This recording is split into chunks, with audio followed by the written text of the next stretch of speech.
So the winner of the re-release Cheetor has been decided, and once again, I am the stupid. This time, I accidentally clicked the random number generator twice because the first one didn't load fast enough, and I thought it didn't register my click. Then I made the mistake of taking a look at both numbers it spit out to see who won. No joke, the numbers it gave me were someone whose birthday was that day, and a longtime subscriber who was hoping to win so they could review the figure. No, why do these giveaways have to hurt my soul so much? So I guess I'm going to be looking for a new copy of the figure to hang on my wall. Thanks, me! Welcome to the final day of Beast Wars Week. Last year, Beast Wars Week ended on a video about Kingdom Wave 1. This year it ends on a video about Wave 3. Weirdly poetic, isn't it? So, Kingdom has been kind of sliding.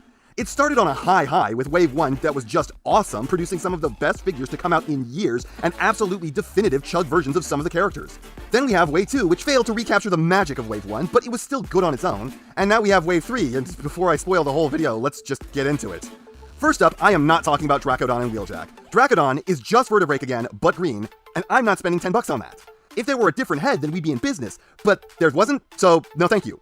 And Wheeljack is just Wheeljack, but again. Sure, it's not the cancerous mess that was the Ursi getting re-released into Wave 2 of Kingdom, which I can still find at least 3 of at every store I go to this very day. Why, Hasbro? Why were you so sure that people would drink that diarrhea smoothie so long as you tried to sell it to us a second time when people already saw through you the first time? But I have Wheeljack here. He's an Earthrise figure. He is not one from Kingdom and will not be given the dignity of being included. Also, the base version of the mold would end up on the bottom rungs of the list anyways, though the Ursi is still honorary dead last, because she will always be honorary dead last in a What's the Best. So first and only up for core class, it's Soundwave. There are two kinds of people. Those who don't think I'm serious when I say that this is better than the Earthrise figure, and then there are people who bought this figure. Does it pose as well? No. Is it big? No. But it looks better, especially in alt mode, it feels better, it comes alive in your hands, and it's a blast to transform. If you buy one of these, you will not be able to keep your hands off of it. Scorponok. Oh, this figure has been a roller coaster. I saw it when it was first revealed, and I hated how it looked. And then I got it, and I was like, oh, this looks okay. Then I handled it, and I was right back to hating it. There are people who like this figure, and I just don't get it. Posing's inconsistent, transformation is really unfun. The alt mode is an acceptable approximation of a real-life scorpion from the top, and from all other sides, it falls apart, and just every inch of this thing wants to come off. All the legs want to do is pop off. The claws want to fall in half. The tip of the tail wants to drop off. What is this ball joint bullshit? I thought we left this in the past, but no, it's worse than ever now. In this, the year of our Lord, 2021, the 25-year-old Beast Wars reissues have better ball joints with more grip than these do now. Even though those have been reproduced possibly hundreds of thousands of times, it's like this thing was cursed with all the mold degradation those figures should have had. Wingfinger, a figure that looks absolutely terrible until you pose it. You wouldn't think it to look at this. You would not call this a dynamic sculpt. But once you get this thing moving, it looks fly as fuck. It's not exactly good at posing while still managing to be great at it. The joints and ranges on this are not all that impressive, but the figure completely defies them to still look amazing when you pose it anyways. The transformation on this is simple to the point where it borders on being a one-step changer. It doesn't have a character to be accurate to, and the alt mode is really simple, but this is still one of the more enjoyable figures of this wave. That does not speak well of the wave. Trax, a figure unworthy of being on this list. It is disqualified. I can easily forgive the clear plastic. I can easily forgive the strange look, the bad transformation, the huge backpack. All of that I can overlook and forgive. But that's not this figure's problem. This figure's problem is that the legs just can't hold together as designed. I have never seen a more incompetently designed set of tabs. Not by a mile, not by 100 miles have I ever seen anything this useless masquerading as part of a transformation. And before anyone tries to point it out, yes, I did see Larkin's Layer's video on how to fix this. Unfortunately, it didn't work. I used a pair of channel locks to squeeze this pin deeper. I squeezed so hard the plastic cracked, and that still wasn't enough. I had to go beyond the point of reason to get this pin deep enough. Thankfully, it didn't just snap in half before it worked, and it for sure is much tighter than it was before, but the tab still doesn't hold, like, at all. These pins are absolutely as deep as they can go, and the front still can't line up. They are better, but they don't work. And the hips are ultra floppy too. So yeah, this is a flat-out disqualification. This is last place, something I recommend you never pick up because it is designed broken. In its best form, the way it is designed does not function. Some people may win the QC lottery on this, but this is a fail of engineering like I've never seen. A problem so stupid I am beside myself. All they had to do was make the leg tabs longer, and there is literally nothing preventing them from doing that other than they just didn't. And to top it off, they made half this thing out of really thin clear plastic. I am much more comfortable with clear plastic than most, and even I feel my testicles pull up inside me every time I try to transform this thing. This is literal millimeters of plastic away from being a good figure. Rhinox. Do I have to? I really don't want to talk about this shitty thing. It's ugly, it's inaccurate, its articulation is bad, with the only highlight being the butterfly joints on the arms, the transformation is where fun goes to die, and the alt mode is inaccurate, but realistic. And don't anyone try to tell me that this was accurate to the Kingdom show. No, it wasn't. The show model did not look like this. I swear, this thing is trying to give Ursi competition for being the most insanely bad decision in all of Kingdom. Galvatron. Oh, finally, another figure that doesn't suck. It's only been, what, since the Soundwave? Wingfinger's okay. This figure here has its problems. Weird head, mismanufacturing, odd battle damage, kind of gappy downwards view, the heels that don't do anything, clear cannon, brittle purple plastic, those fillet of fists. But this is still absolutely one of the best figures Kingdom has put out. That almost sounds damning of Kingdom, but this is a really good figure. It poses well, it's mostly accurate, it looks great even if it weren't, the transformation is interesting and fun without being overly complex like Galvatrons are sometimes wont to do, the alt mode is very near perfect, this does the absolute mad lad leader of the Decepticons justice, and fills a desperately empty hole. This is one of the few G1 characters that I think even the people who are sick of G1 were happy to see. Because seriously, when was the last time they did a halfway decent Galvatron? Was it never? I think it might have been never.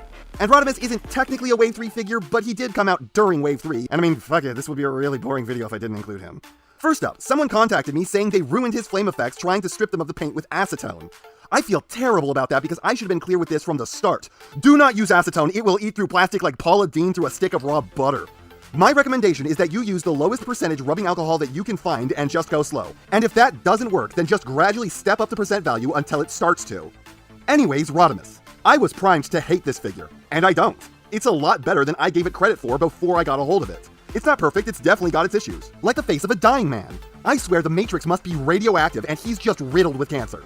Posing's a little weird, but above average, and the trailer kind of sucks for how much it cost us, but the alt mode is good. If this were $60-65 and it were called Supreme Leader Class or just Supreme Class, then I wouldn't really have a problem with this anymore. But this isn't worth $80. So this is going to be a very difficult final rankings to make.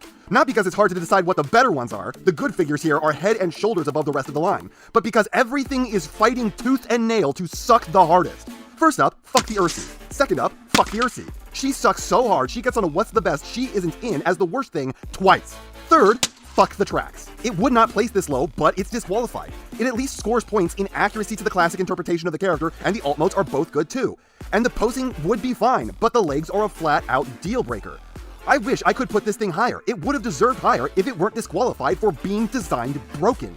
Next up, and the first true worst, Rhinox. This would be dead last if it weren't for extenuating circumstances. It's inaccurate to the classic interpretation of the character in both modes. It poses badly, transforms badly, it's just ugly in general. I mean, this thing is failing every single criteria that matters in a what's the best. This is the worst Rhinox figure they ever made, and I'm including the McDonald's toy in that list. If this were the only interpretation of Rhinox, this would still not be, by default, the best one. It'd be the worst one. Then it's gotta be the Scorponok. It looks more like the character it's supposed to be in person than I thought it was going to. It's got some serious errors, but that part does stand as a semi-positive point in its favor. The articulation isn't helping. Some of it's great, some of it is extremely subpar, and the build just makes that even worse. Then the alt mode no longer looks like the character, so as an interpretation it fails, and the transformation just isn't fun.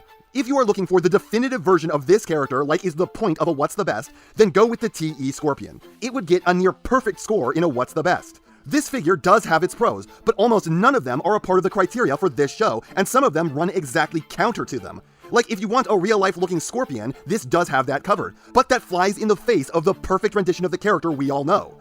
Wingfinger is okay, but in any other WTB, this would have probably been dead last. It's skating by on the fact that it is a decent figure put up against trash. Because by default, this scores neutrally on the accuracy fronts since this has no character in any media to be accurate to. I mean, this thing is basically neutral across the board. The looks don't count, the articulation is average, and the transformation is okay. This doesn't excel anywhere. If the Trax's legs just worked, it would be above this, but instead, this figure that's a 5 out of 10 across the WTB ratings board is the 4th best. Now it's gonna be hard because the last 3 are kind of great. But third has to go to the Soundwave.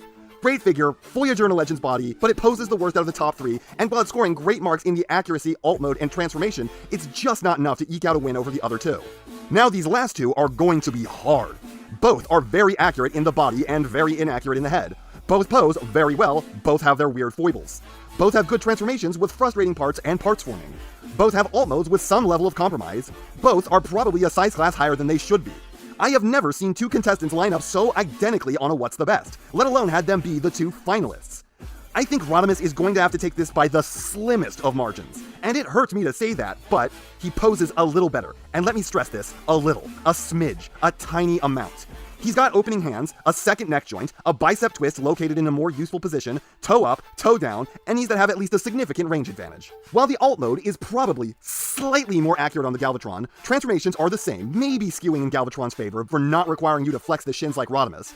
Rodimus is a little more accurate in robot mode. His head is less wrong while still wrong. It's a fucking hard decision, guys. The Galvatron is more worth what you pay for him, but at the end of the day, this is a What's the Best, and price is not supposed to be a factor. The only thing that matters is what figure will be the closest thing to a perfect representation of a character people want a definitive version of.